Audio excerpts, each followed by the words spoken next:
Welcome to this explainer. The central challenge when we're interpreting macro epidemiological data is avoiding this massive statistical trap that honestly trips up even the smartest researchers. It's called the ecological fallacy.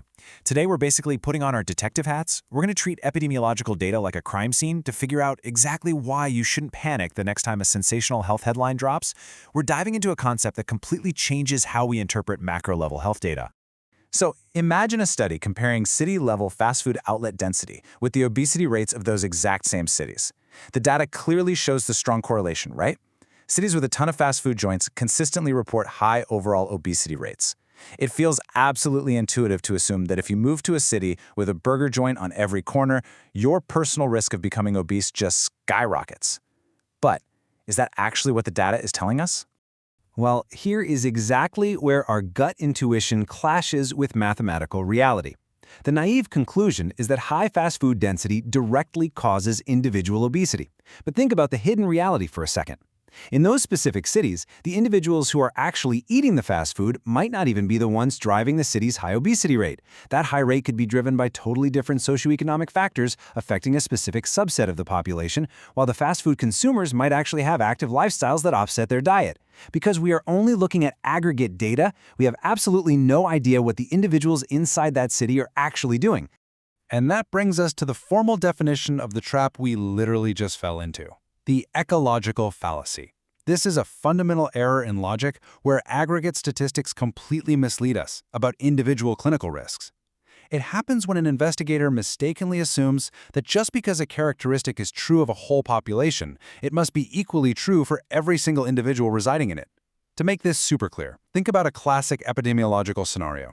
An ecological analysis might show this powerful, positive correlation between a country's per capita sugar consumption and its nationwide incidence of colon cancer.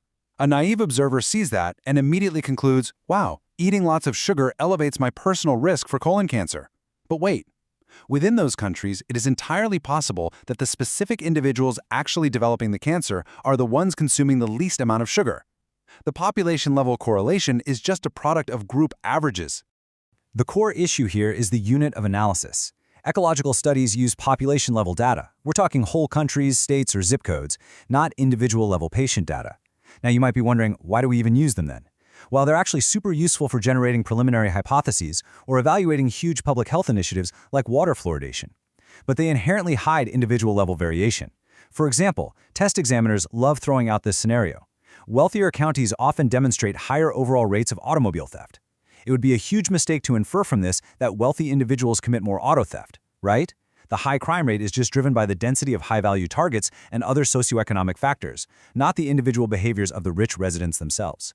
If we map this out mathematically, the disconnect becomes glaringly obvious. Up at the population level, like our city example, we have high fast food, high obesity, and a strong correlation. But drill down to the individual patient level, and a specific person's actual exposure and outcome remain a total mystery. Pasting a group average onto an individual completely fails to confirm that the exposure and the disease are actually occurring together within the exact same person. Making that jump? That is the literal definition of the ecological fallacy. So this brings us to a golden rule in biostatistics. If a population-level association is applied to individuals, boom, it's an ecologic fallacy. You must use individual-level data. If researchers really want to cross that bridge from a broad, aggregate trend to actionable clinical truth, they simply cannot rely on ecological data alone. They have to completely change their approach. So how do we fix it? Well, we bring in the forensic tools. To find the real clinical truth, epidemiologists have to use individual-level studies. The three heavy hitters here are cohort studies, case control studies, and randomized controlled trials, or RCTs. By tracking specific individuals rather than just glancing at broad populations, researchers can finally determine if the person who was actually exposed to the risk factor is the exact same person who developed the disease. Let's break down that first tool, the prospective cohort study.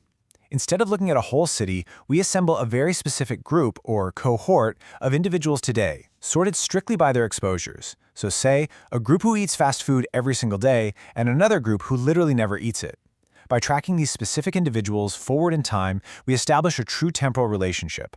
We finally know for an absolute fact that the exposure preceded the disease, which directly solves the mystery that aggregate data just couldn't answer.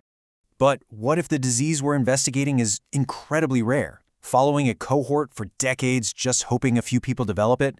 Yeah, that's way too expensive and time-consuming. That is exactly where the case control study comes in. This study essentially works in reverse. Researchers start by identifying cases. These are individuals who already have the disease, and they match them with controls who don't. Then they look backward in time through medical records or patient surveys to assess their past exposures. By starting with the disease itself, it's a highly efficient forensic tool for finding those individual-level clues. Now, because these study designs are fundamentally different, they naturally yield different mathematical metrics. A cohort study follows people forward, so it calculates true incidence and relative risk.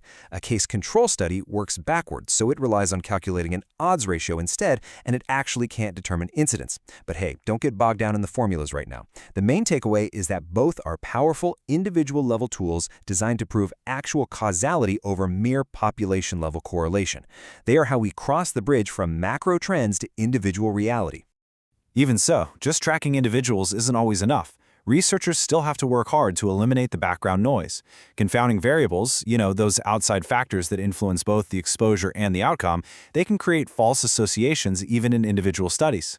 To fight this, researchers use some pretty rigorous techniques. They use randomization to balance groups in clinical trials, matching to pair identical demographics, and stratification during the final data analysis stage.